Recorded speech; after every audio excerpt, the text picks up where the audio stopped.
ഈ സ്പോട്ട് അടിപൊളിയല്ലേ, എത്ര വന്നാലും മടുക്കൂല. അല്ലടാ, ഇന്നലെ ഈ കുളത്തിൽ ഇത്ര വെള്ളമൊന്നും ഉണ്ടായിരുന്നില്ല, ഇന്ന് ഫുള്ളുണ്ടല്ലോ. അത് ഇതിൽ ഒരുപാട് മീനുണ്ടല്ലോ, അതിന് ആ മീൻ ചിലപ്പോൾ എല്ലാം കുടിച്ച് മൂത്രമൊഴിച്ചിട്ടുണ്ടാവും, അതുകൊണ്ട് പിള്ളേരായിരിക്കും. എന്തൊരു മന്ദബുദ്ധിയാടാ നീ. പിന്നെ എന്താ മഴ പെയ്തോ? വെള്ളം അതല്ല, എന്തായാലും ഇവിടെ വരെ വന്നതല്ലേ, നമുക്കൊന്ന് കുളിച്ചാലോ? കുളിച്ചാലോ? ഇതിലോ? ഇതില് ഞാൻ ഇല്ല. അതെന്താ? ഇവിടെ 2-3 മാസം മുമ്പ് ഒരാൾ മരിച്ചതാണ് ചാടിട്ട്. അത് 3 മാസം മുമ്പല്ലേ, ഇപ്പൊ കുളിക്കുന്നതിന് എന്താ? എന്നാ നിങ്ങൾ ആദ്യം കുളിക്ക്, നിങ്ങൾക്കൊന്നും പറ്റില്ല ഞാൻ കുളിക്കാം. അതിന് എനിക്ക് നീന്താനൊന്നും അറിയില്ല. മുങ്ങട്ടെ, മരിച്ചു പോയാൽ ഞാൻ അറിയിക്കാം വീട്ടില്. ഒന്ന് പോടാ ഭ്രാന്ത, ഇവന്റെ ഒപ്പം കൂടിയാൽ എനിക്കും ഭ്രാന്ത് പിടിക്കും. ഓ, ഇയാൾ എന്നെ കുളിപ്പിക്കാൻ നിൽക്കുക, ഞാൻ കുളിക്കില്ലെന്ന് ഇയാൾക്ക് അറിയില്ലല്ലോ. ഇനിയിപ്പോൾ എന്താ ചെയ്യുക? നീ അതിൻ്റെ അടുത്ത് പോയല്ലോ, വിളിച്ചു നോക്കട്ടെ. അല്ല വേണ്ട, വീട്ടിലുണ്ടാവും. ഇതെന്ത്?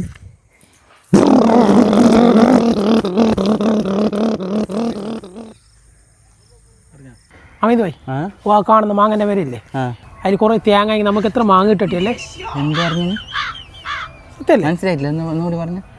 ആ കാണുന്ന മാങ്ങൻ്റെ പേരില്ലേ, അതിൽ കുറേ മാങ്ങ, നമുക്ക് എത്ര പൈസ കിട്ടട്ടി? അങ്ങനെ പറ. ഗെയിം കളിക്കുമോ? എടാ, ഈ വീട്ടുകാരെന്ത് ഇങ്ങനെ? എന്ത് രാവിലെ എണീച്ചാൽ തുടങ്ങും പണിക്കോന്ന്.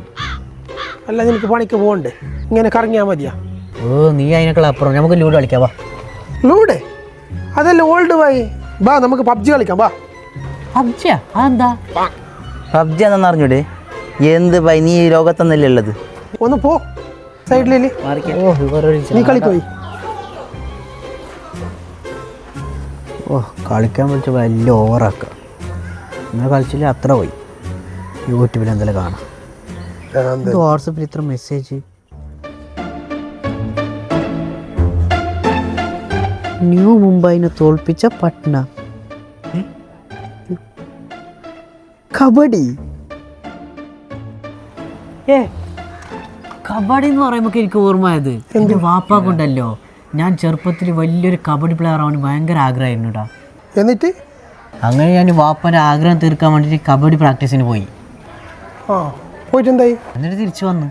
എന്തിന്? എന്തെന്ന് വെച്ചാലുണ്ടല്ലോ, എൻ്റെ ഉമ്മ ഒരു വാക്ക് പറഞ്ഞിട്ടുണ്ട്. എന്ത്? ലൈഫിൽ നീ എത്ര കഷ്ടം വന്നാലും ഒരാളുടെ കാല് പിടിക്കാൻ പാടില്ല എന്ന്. കബഡിയിൽ എന്തായാലും കാല് പിടിക്കണ്ടേ, അതുകൊണ്ട് ഞാൻ തിരിച്ചു വന്നതാ. മന്ദബുദ്ധി ഒന്ന് മാറുപോയി. ഉള്ള ഗെയിമും പോയി, മൂടും പോയി. കേടുന്ന് വന്നിനുണ്ട്. അല്ലെങ്കിൽ സത്യത്തിനൊരു വിലയില്ല. കേടുന്ന് വരുന്നുണ്ട്. വേറെ എന്തെങ്കിലും ഉണ്ടോ നോക്കാം. 20 വയസ്സുള്ള ചെറുപ്പക്കാരന് വീടിൻ്റെ മുകളിൽ നിന്ന് വീണു. ഇനിയിപ്പോൾ വീടിൻ്റെ താഴോട്ട് മരിച്ചുണ്ടാവും. എടാ എന്ത്? അവൻ മരിച്ചുണ്ടാവോ? നീ ഏർന്ന് വന്നിന് മന്ദബുദ്ധി പോയി. ഞാൻ ഏർന്നാ ശരിയാ, ഞാൻ പോന്നേട്ടാ. അവനെന്തിനാ പോയി? നിനക്കിപ്പോൾ എന്താ വേണ്ട? അല്ലടാ, അവൻ മരിച്ചുണ്ടാവോ? അത് എനിക്കെങ്ങനെ അറിയാൻ പോയി? ഓന്ത് മരിക്കാതിരിക്കണോ? എന്ത് ചിരഞ്ജീവിയാ? ചിരഞ്ജീവി അങ്ങനെ പറഞ്ഞാൽ? അതറിയാലോ മന്ദബുദ്ധി. ചിരഞ്ജീവി എന്ന് പറഞ്ഞാൽ ഒരിക്കലും മരണമില്ലാത്ത ആൾ. അതിന് പറയുന്നത് ചിരഞ്ജീവി. ഈ സ്കൂളിലൊക്കെ പഠിച്ചിട്ടില്ലേ? എന്നാലതൊന്നും അറിയണല്ലോ. അന്ന് ഞാൻ ബൈക്ക് ആക്സിഡൻ്റ് ആയിട്ട് എൻ്റെ കൂടെ ഉള്ള ചങ്ങായി മരിച്ച്. പക്ഷെ എനിക്കൊന്നും ആയിട്ടില്ലോ. അപ്പോൾ ഞാൻ ചിരഞ്ജീവി ആയിരിക്കോ? ഇത് ടെസ്റ്റ് ആക്കിയിട്ട കാര്യം. നിങ്ങൾ രണ്ടിലൊന്നും അറിഞ്ഞിട്ട കാര്യം. ഞാൻ ചിരഞ്ജീവി.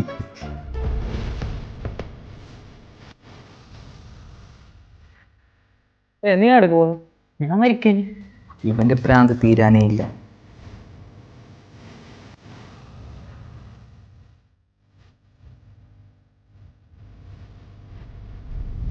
ഞാൻ ചിരഞ്ജീവി തന്നെ.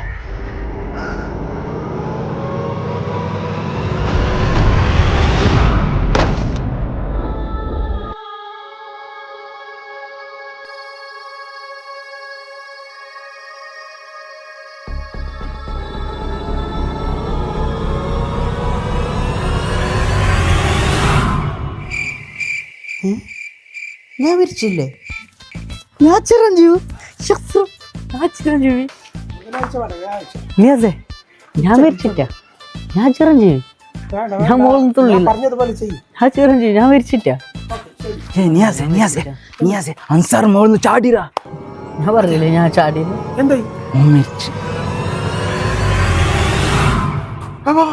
കണ്ണു കാണുന്നില്ല നിങ്ങൾക്ക്? അതെവിടെ? ഞാൻ മരിച്ചില്ല. അതെവിടെ? ഞാൻ മരിച്ചില്ല. എന്ത് പണിയാ ചെയ്തത്? ഭ്രാന്താണോ? ഞാൻ മരിച്ചിട്ടൊന്നുമില്ല.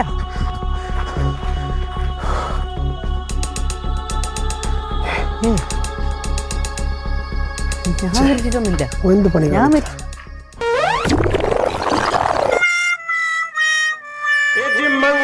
ചിരഞ്ജീവി എന്ന് പറഞ്ഞിട്ട് എന്നെ ഇല്ലാണ്ടാക്കിയപ്പോ നിങ്ങൾക്ക് സമാധാനായില്ലേ?